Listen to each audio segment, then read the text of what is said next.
I was incredibly excited to watch A Different Man for several reasons. It's from A24, one of my favorite movie studios known for pushing boundaries. It stars Sebastian Stan, an actor who continues to take fascinating roles outside the MCU, and it explores the world of neurofibromatosis, something I know very little about. I went into this film expecting a unique character study, something on the weird side because it is still A24, but what I end up getting was so much more. This film didn't just tell a story, it changed my worldview and made me have to confront uncomfortable truths about myself. The film follows Edward, an inspiring actor who undergoes a radical medical procedure to drastically change his appearance. However, what begins as a dream to start fresh quickly spirals into an obsession, and his new face becomes a source of torment. This movie doesn't just begin with the surgery. It takes its time to show Edward's life before all this happened. A life marked with self-doubt and quiet invisibility. I immediately saw a lot of myself in Eugene. He moves through life trying not to draw attention to himself, always careful not to offend or take up too much space. That restraint, that discomfort in his skin mirrored my own experiences, finding myself often in corners, avoiding making noise, overthinking every word I speak. Film never explicitly dwells deep into Eugene's past, but I can see a lot of the telltales of things that came from my past as I was growing up in my childhood, being bullied, being ostracized, never being able to feel like I fit into any group that I felt like I should have fit into, and that feeling out of place gradually chipping away at my self-esteem. One of the most powerful aspects of the film is the portrayal of how people react to Eugene's condition. Whether it's the disgusted stares, the awkward silence, or the intrusive questions, every interaction forces Eugene into a defensive position. Even though I have a visible condition like his, I've always been very self-aware about my appearance and my mannerisms, and I felt those stings of judgment. Those stares, those whispered giggles, those offhand comments that kind of chip away at your confidence. And I can see how this could slowly erode Edward's confidence over time throughout his life. And Sebastian Stan delivers one of his best performances to date as Edward. He plays a role with such nuance, capturing the internal conflict and hesitation of a man who is constantly second guessing himself. Every time Eugene is asked a question or put on the spot, you can see him pause, analyzing his response before he speaks, as though every word is a potential landmine. This hesitation extends his ability to stand up for himself, whether dealing with rude neighbors or an uncomfortable situation at work. He has been so conditioned to avoid conflict that he's paralyzed in his interactions. And this movie uses a very powerful visual metaphor for Eugene's struggles throughout the first half of the film. The growing hole in his apartment ceiling. As Eugene's frustrations mount, the hole expands, reflecting his inability to confront the problems head on. He avoids addressing the issues until it becomes an unimaginable crisis, much like we sometimes ignore the things we fear confronting in our lives. This struck me on a personal level, whether it's things that happen within my relationships, things at work, or just my personal growth and how I let things fester sometimes until it come crashing down and explode.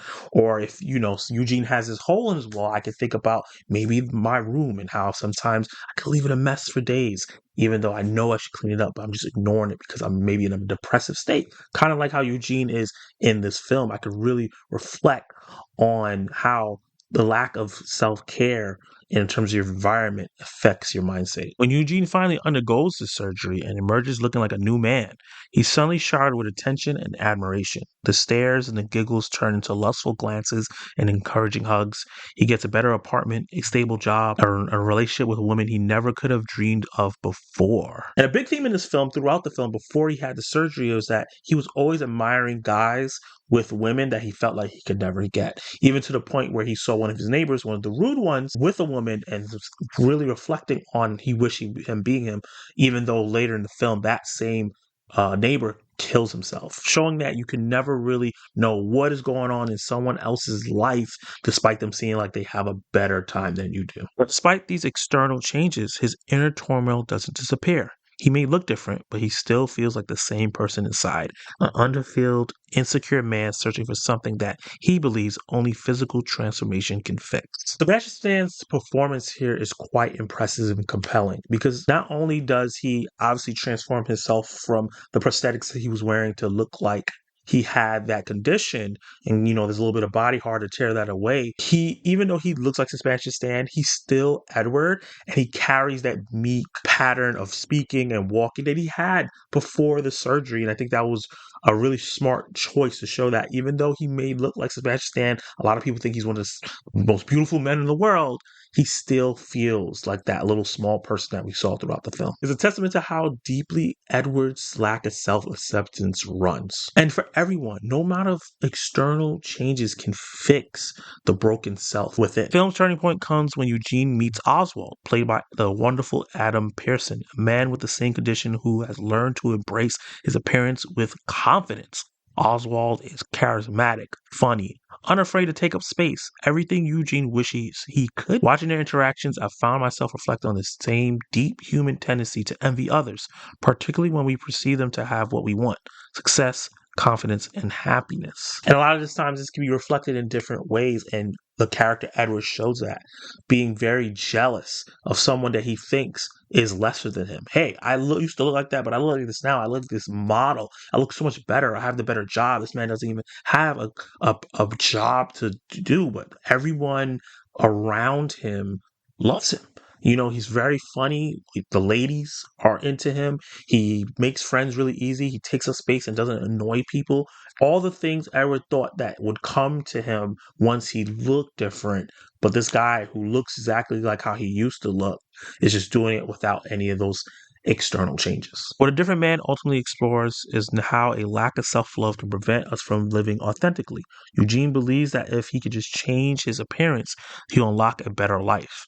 But what he fails to realize is that there's no external transformation that can fix the deeper issues within. The movie highlights how we often hold ourselves back, whether through fear, shame, or self-doubt, and how that mindset, more than anything else, keeps us from pursuing the life we deserve. Watching this film, I had to take a long, hard look in the mirror, really analyze and talk about to myself, in my inner self, a lot of the excuses, a lot of insecurities, a lot of things that let me, hold myself back from giving myself the life that I deserve. A lot of the things that this character goes through, because even by the end, we see that if you don't fix the broken self within, no matter how many changes you make externally, which he tries to do over and over, even towards he gets to like a certain boiling point in the film, that you're never going to be truly happy with life. And on a technical level, A Different Man stands out because the way that the film is put together, it feels like an old school kind of film. The film grading, the music that they use, it feels kind of like a noir thriller at parts,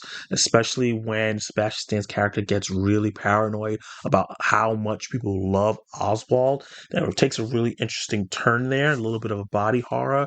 Just everything, the way the movie feels makes you feel like you're being transported into like a movie that is a little bit older than what we usually get, even though it's made with modern sensibilities. And all the performances and the way the movie is executed is so expertly done that it really draws you in. And I think the most important part is the way the themes are executed from beginning to end with such a sure hand.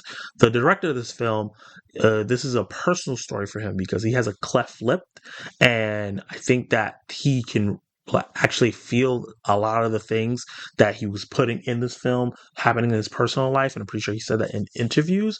And I really appreciate him putting this out here because this is something that I've struggled with in life for my whole life, and it really shows that like what you have to do, the work you have to do or try to push towards to avoid things like that. So this ended up being more than a movie experience for me personally. I think it was a very impactful one, something that opened up my eyes on how to change my mindset and not, keep making excuses about if I get this job or if I lose weight or if I change this about myself, life will get better. It's the things that you have to fix inside. So yeah, this is one of the most impactful films that I've seen in 2024 so far. And this is one movie that I think I'm going to be thinking about for a very, very long time. And I highly recommend you guys checking it out. I think it's still in theaters, but it is also on digital. That's where I saw it. And I really, really I saw it in the movie theaters, but I did not get a chance. So Sebastian, you're 2 for 2 for me right now. The Apprentice and this.